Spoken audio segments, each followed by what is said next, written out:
Showing na in more than 100 cinemas nationwide ang Best Picture ng 2024 Metro Manila Film Festival na Green Bones.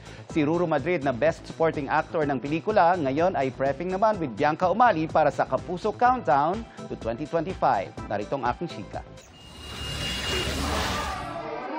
On high pa rin si Ruru Madrid matapos siyang hiranging Best Actor in a Supporting Role sa Metro Manila Film Festival Gabi ng Parangal para sa kanyang papel sa pelikulang Green Bones. Hindi raw niya kasi ine-expect na mananalo siya noong gabing yun.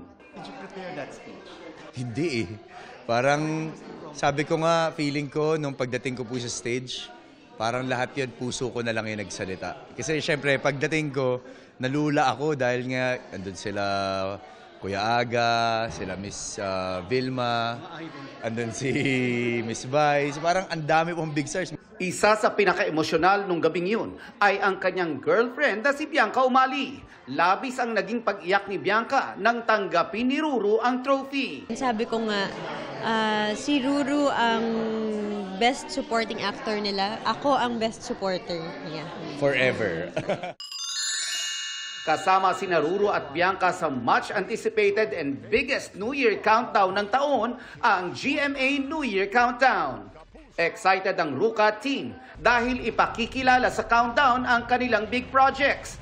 Kabilang na ang pagbabalik ng Lolong at Sangre. And we are so excited because andito kami para tapusin at i-welcome ang bagong taon with our network. Parehas namin ginagawa yung mga proyektong pinapangarap namin. So, napakasarap po sa puso. Makakasama nila sa GMA New Year Countdown ang iba pang Kapuso stars sa pangunguna ni Asia's Limitless star Julian San Jose.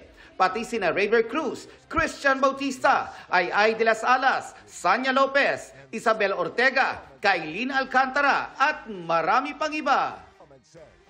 Mga Kapuso, mantra nyo ba sa New Year ang 2025, please be good to me?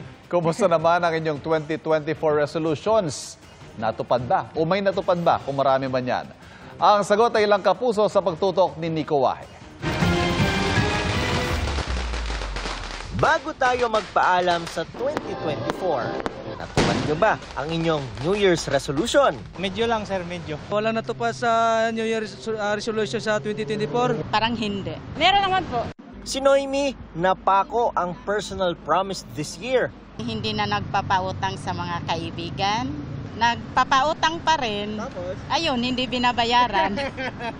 Si Grace, balik alindog sana ang nais nitong 2024. Magising ng maaga, tsaka mag-diet, syempre. Ano nangyari? Wala.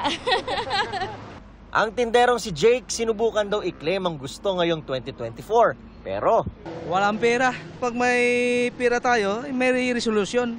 Kung may team sawi, meron ding team wagi. Gaya ni Lyra na na-manifest ang kagustuhang magkaroon ng mas magandang trabaho. Supervisor na po ngayon, dati pong janitress. Sipag at syaga lang po. Sa pagdating ng 2025, tiyak may mga Pinoy nang nag-iisip ng kanilang goals at resolutions. Sa survey ng Social Weather Stations o SWS, sa mahigit 2,000 respondents, 90% ang puno raw ng pag-asang sasalubungin ng 2025. Mas mababa kumpara sa 96% noong 2023.